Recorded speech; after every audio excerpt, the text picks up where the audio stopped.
The other day, it was debate night in Canada. It also was in the U.S., and a record 24 million Americans watched the Republican candidates debate on Fox. By the way, that's the largest cable audience in American history, other than for sports events. But right in the middle of all this sound and fury, an amazing thing happened, perhaps the biggest news of the night. And it wasn't from a Republican, it was from this guy, the senior senator from New York, a Democrat named Chuck Schumer.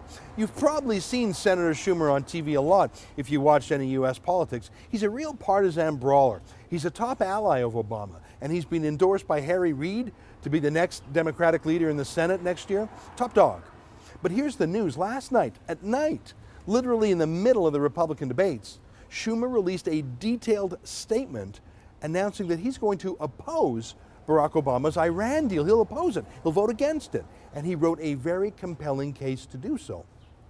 That would be like a top Stephen Harper lieutenant, like, say, Jason Kenney, announcing he was going to break with the Prime Minister and vote against him, and then laying out a detailed argument why. It's actually incredible. Now, Schumer wasn't mean about it. He praised Obama for being thoughtful, for working hard at a noble goal of peace. He just said that Obama failed. The deal isn't good enough. And that having no deal would be better than having this awful deal. Here's a few of Schumer's points. He says the inspection power of the deal are a joke, a 24-day delay so Iran could hide its bomb-building tools. He says the prospect of putting sanctions back on if Iran is caught breaking the treaty are, quote, cumbersome and difficult to use. Yeah, no kidding. He says, quote, even more troubling is the fact that the U.S. cannot demand inspections unilaterally. Yeah, no doubt. And that, quote, the very real risk that Iran will not moderate and will instead pursue its nefarious goals is too great. Schumer says there's an alternative between this terrible deal and doing nothing. He says, quote, better to keep U.S. sanctions in place, strengthen them, enforce secondary sanctions on other nations, and pursue the hard-trodden path of diplomacy once more, difficult as it may be.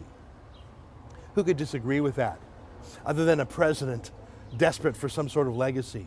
Now, immediately, as in within minutes, other Democrats started coming out against the Iran deal too. They now had political cover. If one of Obama's senior leaders in the party could oppose the deal, well, they could too. It was also important, perhaps most important, because Schumer is Jewish. And Obama had, in a speech last week, quite bluntly implied that any Jew who would oppose the Iran deal was being disloyal to America and being too loyal to the foreign country of Israel. Who knows? Maybe it was precisely that insult that pricked Schumer and pushed him over the edge. Of course, opinion polls show that all Americans oppose this Iran deal by more than a 2-to-1 margin. Surely Obama can't accuse them all of being Zionist warmongers in thrall to Benjamin Netanyahu.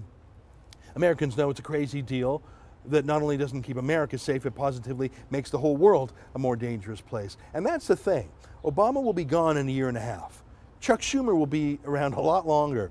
Politically, that's a motivation for him to listen to the people, especially in a state like New York. But to all Americans, too. Schumer will probably still be a senator when, God forbid, Iran detonates its first nuclear bomb. He's not going to put a partisan loyalty to Obama today ahead of national interests or even his own political interests in just a few years down the road on such an important decision, perhaps the most momentous foreign policy matter since the end of the Cold War. I don't know if the U.S. Congress will have enough votes to stop this deal, but Chuck Schumer's decision today makes it possible to stop it by making opposition to it a bipartisan effort and by signaling that it's okay for Jews who love the Democratic Party for some reason to oppose this Iran deal. I think it signals the end of the Obama era too. He's a lame duck, and now the world can try and rebalance itself. For TheRebel.media, I'm Ezra Levant.